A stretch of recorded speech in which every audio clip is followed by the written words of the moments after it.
Baik, Assalamualaikum warahmatullahi wabarakatuh. Selamat sore Ibu Putri dan Ibu Nia. Perkenalkan, nama saya Ligina Dita Putri Ningrum dengan NIM 2451100700111028 dari kelas membaca kritis kreatif kelas A.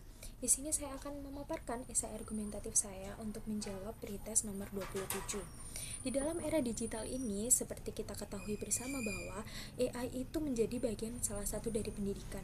UNESCO sendiri itu mengungkapkan teman-teman bahwa AI ini dapat menjadi salah satu solusi lah untuk mengatasi masalah pendidikan. Namun di Indonesia teman-teman, penggunaan AI ini belum bisa dikatakan sempurna karena belum mendapatkan pendampingan yang baik.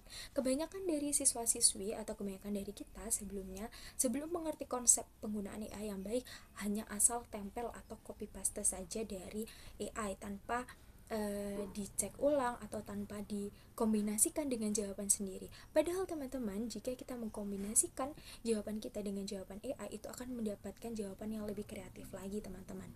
Nah, terus gimana sih caranya? Nah, caranya itu kita bisa sebagai pendidik nantinya kita bisa memberikan pendampingan yang baik untuk anak murid kita agar pemikiran kritis dari mereka tetap berjalan dan mempersingkat waktu gitu teman-teman. Jadi, guru dapat bertindak sebagai fasilitator, sedangkan AI dapat menjadi sumber informasi utamanya.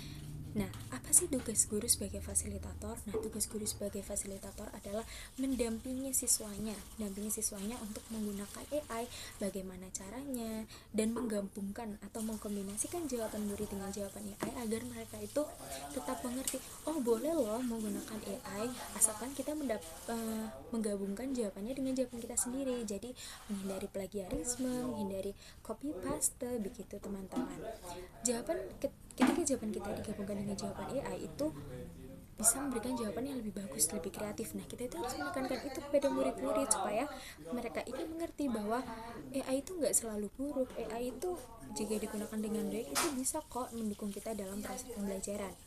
Nah, penggunaan AI dalam proses pembelajaran ini juga dapat mempersingkat waktu kita karena otomatisasinya itu sekitar 20 atau 30% begitu teman-teman.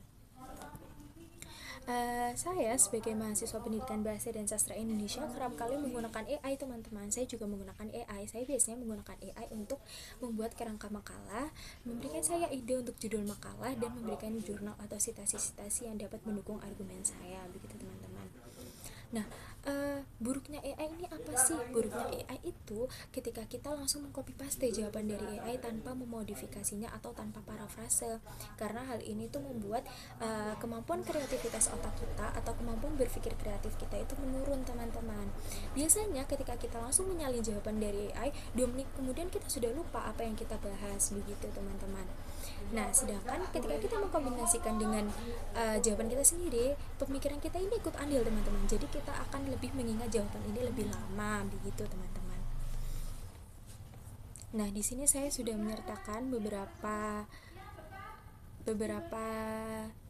pendapat saya tentang potensi, tantangan, peran pengajar, dan pengalaman pribadi saya. Nah, kita mulai dari potensi dulu teman-teman. Di potensi ini saya menuliskan yaitu membantu menemukan referensi dan materi dengan cepat. Kedua adalah memicu eksplorasi sebagai alternatif jawaban.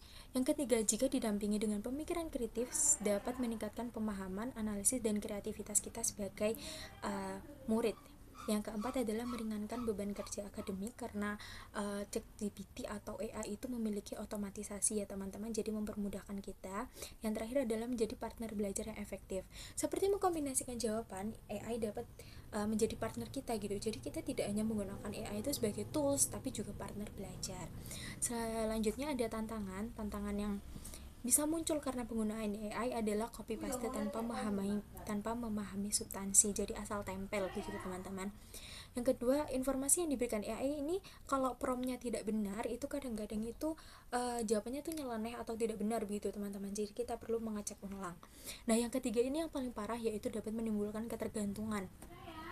AI itu menawarkan kecepatan informasi teman-teman. Jadi kita sebagai anak murid itu misalnya deadline-nya jam 12, jam 10, halah gampang ada AI, nanti aja mepet-mepet gitu, karena kita sudah ketergantungan.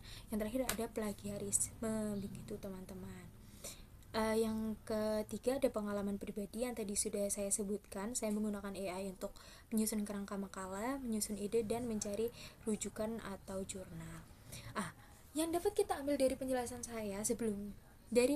saya dari awal sampai akhir adalah AI ini dapat membantu kita dalam proses pembelajaran asalkan kita tahu dan memahami konsepnya. Dengan pendampingan yang tepat, AI dapat menjadi sumber informasi dan membantu kita mempersingkat waktu agar lebih efisien. Pendampingan yang tepat ini bisa berasal dari guru ya teman-teman. Seperti itu. Terima kasih. Wassalamualaikum warahmatullahi wabarakatuh.